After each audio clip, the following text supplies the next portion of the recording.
మిత్రులందరికీ నమస్కారాలు.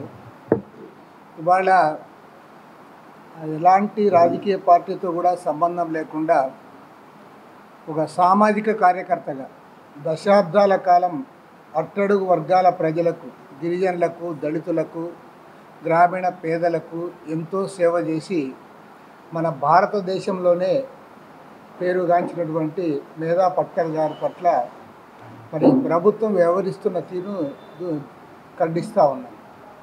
ఎందుకంటే ఆమె ఎప్పుడో కొన్ని సంవత్సరాల క్రితం జరిగిన దానిపైన ఇప్పుడు కోర్టులో ఆమెకు 5 నెలల పాటు శిక్ష వేయడం, లక్షలాది రూపాయలు జరిమానా విధించడాన్ని దేశవ్యాప్తంగా ఉన్న ప్రజాతంత్రవాదులందరూ కూడా ఖండించాలని కోరుతా ఉన్నారు. అదేవిధంగా అరుంధతి రాయ్ విషయంలో కూడా ఈ ప్రభుత్వం దుర్మార్గంగా వ్యవహరిస్తూ ఉంది. ఆమెకు కూడా శిక్ష వేసి జైలుకు పంపడానికి ప్రయత్నాలు చేస్తూ ఉన్నారు. గతంలో కూడా ఇదే రకంగా జరిగింది. భీమ్ కోరేగావ్ దగ్గర అక్కడ జరిగిన దాంట్లో వాళ్ళని తీసుకొని పోయి జైల్లో పెట్టారు. సంవత్సరాల పర్యంతం ప్రొఫెసర్ సాయిబాబా గారు, వరవర్రావు గారు, అదేవిధంగా అనేక మందిని మేధావులను వాళ్ళందరూ తీసుకొని పోయి జైళ్ళలో పెట్టారు. సంవత్సరాల పర్యంతం జైల్లో పెట్టిన తర్వాత దాదాపు 8-9 సంవత్సరాల తర్వాత వాళ్ళని నిర్దోషులుగా విడుదల చేశారు.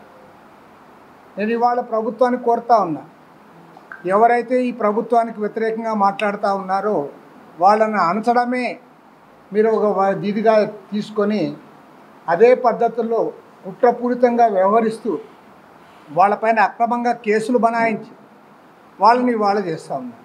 ప్రత్యేకించి బీజేపీ ఆర్ఎస్ఎస్ ప్రభుత్వం ఇది అన్ని రంగాలను కూడా, వ్యవస్థలను కూడా వారు కంట్రోల్ చేస్తూ ఉన్నారు.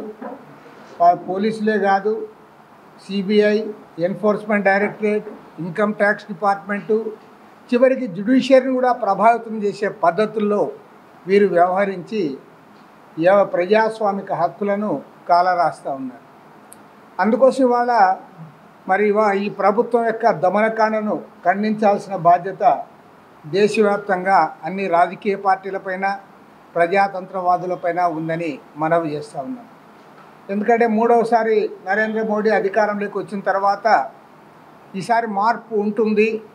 గతంలో మాదిరి బీజేపీ ప్రభుత్వం కాదు, ఇది ఎన్డీఏ ప్రభుత్వము. ప్రత్యేకించి తెలుగుదేశం, జేడీయూ లాంటి పార్టీలపైన ఆధారపడి ఈ ప్రభుత్వం ఉంది కాబట్టి కొంత మార్పు వస్తుందని చాలామంది మేధావులు అంచనాలు వేశారు. కానీ అదే ఇవాళ మన రాష్ట్రం నుంచి కూడా ప్రధానమైన పార్టీలు, ఇక్కడ అధికారంలో ఉన్న పార్టీలు, తెలుగుదేశం, జనసేన 2 పార్టీలు కూడా ఇవాళ కేంద్రంలో ఎన్డీఏ కూటమిలో అధికారంలో ఉన్నాయి. మరి చంద్రబాబు నాయుడు గారు, పవన్ కళ్యాణ్ గారు కూడా వారు కూడా ఈ మేధా పట్కర్ విషయంలో, అరుంధతి రాయ్ విషయంలో స్పందించాలని చెప్పి డిమాండ్ చేస్తారు. నోటీసులో మీకు తెలియపరిచిన లీడ్ చేసుకుని వచ్చినందుకు సంతోషం. కొద్ది రోజుల క్రితం పత్రికల్లో వచ్చినటువంటి వార్త లక్షలాది మంది ప్రజల యొక్క హృదయాలలో, ప్రత్యేకించి ప్రజాస్వామ్యవాదులు,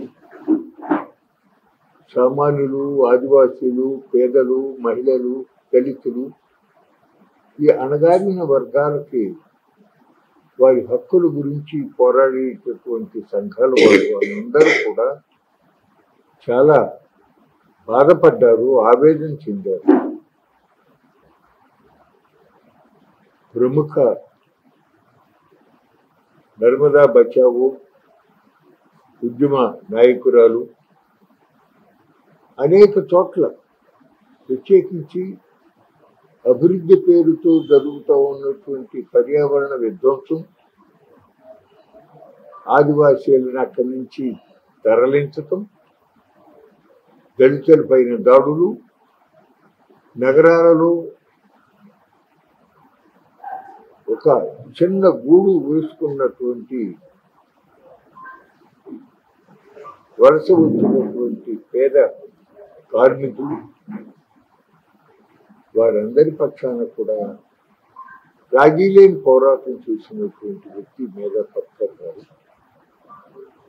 ఆవిడ నర్మదా బచావో ఆందోళన సందర్భంగా ఆ నర్మదా సర్దార్ సరోవర్ డ్యామ్ కట్టడం వలన ఏ విధంగా ఆదివాసీల యొక్క మనుగడకి నష్టం జరుగుతుంది, ప్రమాదం జరుగుతుంది, మరి వాళ్ళకి న్యాయం చేయకుండా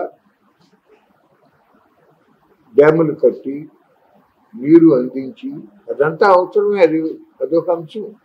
కానీ అదే సమయంలో ఈ ఆదివాసీల హక్కులు కూడా పరిరక్షించబడాలి అనేటటువంటి ఒక సుదీర్ఘమైన పోరాటం చేసిన ఫలితంగానే అనంతర కాలంలో నిర్వాసితుల యొక్క సమస్యలు కూడా తప్పనిసరిగా పరిష్కరించాలి అనేటటువంటి విధానం కూడా రూపొందించబడింది. ఈరోజు మేధా పట్కర్ గారికి విధించిన శిక్షను నిరసిస్తూ ప్రజాస్వామికవాదులుగా అందరం గళమెత్తాల్సినటువంటి అవసరం ఎంతైనా ఉంది. ఒక రకంగా ఈ శిక్ష విధించడం అంటే ప్రజాస్వామ్యాన్ని అపహాస్యం చేయడం తప్ప కాదు. ఎప్పుడో కొన్ని సంవత్సరాల క్రితం ఆమె మాట్లాడిన దాన్ని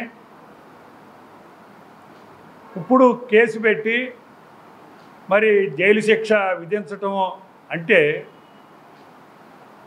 ఆదివాసీ హక్కుల పట్ల కానీ లేదు ఈ నర్మదా సరోవర్ డ్యామ్ కట్టేటువంటి సందర్భంగా నిర్వాసితులైనటువంటి వాళ్ళ యొక్క సమస్యల మీద రాజీ లేని పోరాటం చేస్తున్నటువంటి మేధా పట్కర్ గారిని చేయటం అంటే నిర్వాసితుల యొక్క సమస్యల్ని తుంగలో దొక్కటం తప్ప ఏమీ కాదు. ఇదొక రకంగా మేధా పట్కర్ గారి వ్యక్తిగా ఉండొచ్చు, కానీ వాళ్ళకి నిర్వాసితుల పట్ల ఈ ప్రభుత్వానికి ఏ రకమైనటువంటి నిర్లక్ష్యం ఉంది, ఏ రకమైన వైఖరి అవలంబిస్తున్నారనేది మనకు స్పష్టం అవుతుంది. ఎందుకంటే గత యూపీఏ ప్రభుత్వం భూసేకరణ చట్టాన్ని తీసుకొచ్చి దాని ద్వారా ఏ ప్రాజెక్టు కట్టినా నిర్వాసితులకు ముందుగా నష్టపరిహారం కానీ లేదు ఇతరత్ర చట్టబద్ధమైనటువంటి సౌకర్యాలు కల్పించాలనేది స్పష్టంగా ఉంది వివరాలన్నీ. కానీ మహారాష్ట్ర ప్రభుత్వం కానీ గుజరాత్ ప్రభుత్వం కానీ మధ్యప్రదేశ్ ప్రభుత్వం కానీ వాళ్ళెవరూ దీన్ని కనీసంగా పాటించకుండా దాన్ని అమలు చేయకుండా ఈ రకంగా వీళ్ళ హక్కులన్నింటినీ కూడా ఈ రకంగా కాలరేట్ చేస్తూ ఉన్నారు. ఒక రకంగా కార్పొరేట్ కంపెనీలతో కుమ్మక్కై ఈ రోజున ఈ నిర్వాసితుల యొక్క హక్కుల్ని కాలరాస్తూ ఉన్నారు. ప్రజాస్వామికవాది నర్మదా బచావో సంబంధించినటువంటి దాంట్లో అక్కడ పునరావాసానికి సంబంధించినటువంటి ఆ ప్రాంతంలో ఉండేటువంటి ఆ పునరావాసానికి అంతటికి కూడా నాయకత్వం వహించినటువంటి మేధా పట్కర్ గారి మీద ఈరోజు పెట్టినటువంటి కేసు పేపర్లో వచ్చింది. 5 నెలలు జైలు శిక్ష, 10 లక్షల జరిమానా అనేటువంటిది ప్రజాస్వామికవాదులకి ఆలోచించేటువంటి ఆలోచన పరులందరికీ కూడా ఉద్యమకారులకి అందరికీ ఇది ఒక రకమైనటువంటి బాధ కలిగించే అంశం. ఇందులో ఈ శిక్ష వేసినటువంటి దాంట్లో 3 అంశాలు మనం ప్రధానంగా తీసుకుంటే అక్కడ వాళ్ళు శిక్ష వేసినటువంటి బేస్ కూడా ఏంటంటే ఒక మెయిల్ వెళ్ళిందంట. రిటర్న్ ఫామ్లో కానీ ఎక్కడా కూడా ఆవిడ ఆయన్ని పర్సనల్గా దూషించినటువంటిది ఏమీ లేదు. మెయిల్లో ఎవరో పంపించిన మెయిల్కి ఏమీ లేదు. ఆ మెయిల్ ద్వారా వచ్చినటువంటి దాని మీద బేస్ చేసుకుని గుజరాత్లో పెట్టినటువంటి కేసుని ఢిల్లీకి తీసుకొచ్చి ఢిల్లీలో ఈ కేసు 23 సంవత్సరాల తర్వాత ఈ విధంగా శిక్ష వేయటం అనేటువంటిది చాలా అసలు ప్రజాస్వామ్యమా లేకపోతే ఏమిటి, చట్టాల పరిస్థితి ఏంటి?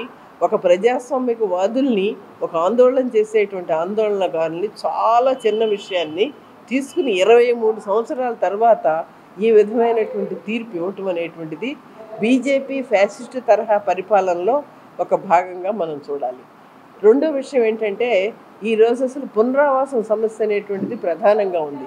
పునరావాసం సమస్యలో ప్రధానంగా పునరావాసానికి గురవుతున్నటువంటిది పేదలు, గిరిజనులు.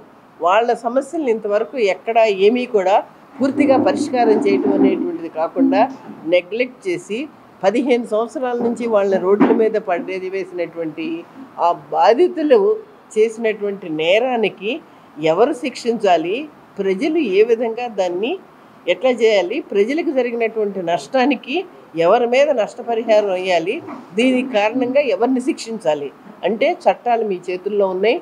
ఏమైనా సరే ప్రజల పట్ల, ప్రజా ఉద్యమాల పట్ల బాధ్యత వహించినటువంటి వాళ్ళని, లేకపోతే నాయకత్వం వహించినటువంటి వాళ్ళని ఈ విధమైనటువంటి శిక్షలేసి మేము ఎవరిని కూడా టాలరేట్ చేయం, జాగ్రత్త అనేటువంటి పద్ధతిలో ఒక హెచ్చరికలుగా ఇది చేస్తున్నారు అనేటువంటి దాన్నే మేము చాలా సీరియస్గా తీసుకుంటున్నాం.